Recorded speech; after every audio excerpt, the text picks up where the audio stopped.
एक समय की बात है। एक जंगल में एक रानी चिड़िया रहती थी। रानी चिड़िया अपने घर में अकेली रहती थी।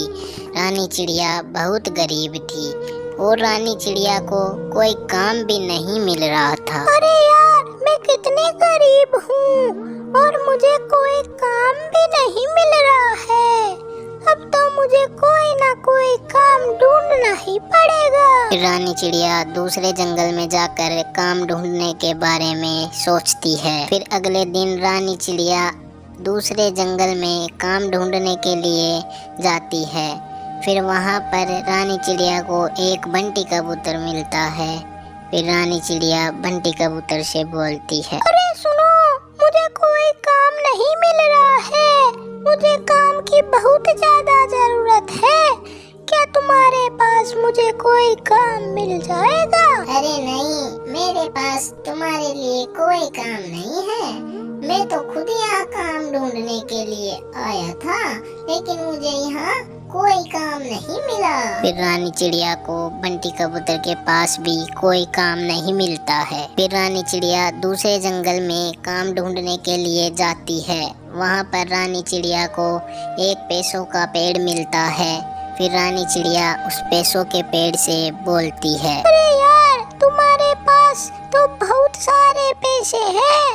मैं बहुत गरीब हूँ, थोड़े से पैसे मुझे भी दे दो। अगर तुम मुझे थोड़े से पैसे दे दोगे तो मेरा काम चल जाएगा। अरे ये पैसे ऐसे ही नहीं आते हैं। पैसे कमाने के लिए बहुत मेहनत करनी पड़ती है।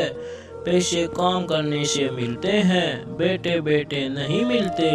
जो जितनी मेहनत करता है उसको उतने ही पैसे मिलते हैं। अरे मैं तो सब काम करने के लिए तैयार हूँ।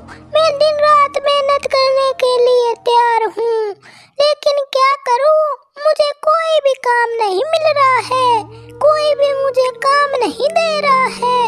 अगर मुझे काम मिल जाए तो मैं भी दिन रात मेहनत करूं और बहुत सारे पैसे कमाऊं। अरे सुनो, अगर आप इतनी मेहनत करना चाहते हो तो तुम्हारे लिए मेरे पास एक काम है, और वो काम सब्जी बेचने का है। तुम्हें किसी जगह पर दुकान लगाकर सब्जी बेचनी होगी। अगर तुम्हें ये काम पसंद है और तुम ये काम करना चाहती हो तो कल से ही काम पर आ जाना। फिर रानी चिड़िया को वो सब्जी बेचने वाला काम बहुत पसंद आता है और रानी चिड़िया काम पाकर बहुत खुश हो जाती है। फिर अगले दिन रानी चिड़िया काम करना शुरू कर देती है और लगातार ईमानदारी और मेहनत से काम करती है। फिर पैसों का पेड़ रानी चिड़िया के काम और काम करने के तरीके को देखकर बहुत खुश हो जाता है। फिर पैसों का पेड़ रानी चिड़िया को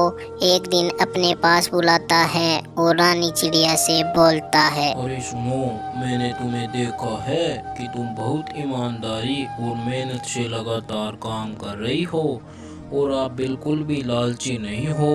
मुझे आपका काम करने का तरीका बहुत अच्छा लगा। मैं तो एक पेड़ हूँ, मुझे तो इन पैसों की कोई ज़रूरत नहीं है। ये पैसे तुम रख लो, तुम्हारे काम आएंगे। तुम इस काम को आगे बढ़ाना और दूसरे लोगों को भी काम देना। फिर वो पैसों का पेड़ रानी चिड़िया को बहुत सारे पैसे दे देता है। फिर रानी चिड़िया बहुत सारे पैसे पाकर खुश हो जाती है। फिर रानी चिड़िया अपने लिए एक नया घर खरीद लेती है और उस घर में खुशी से रहने लगती है।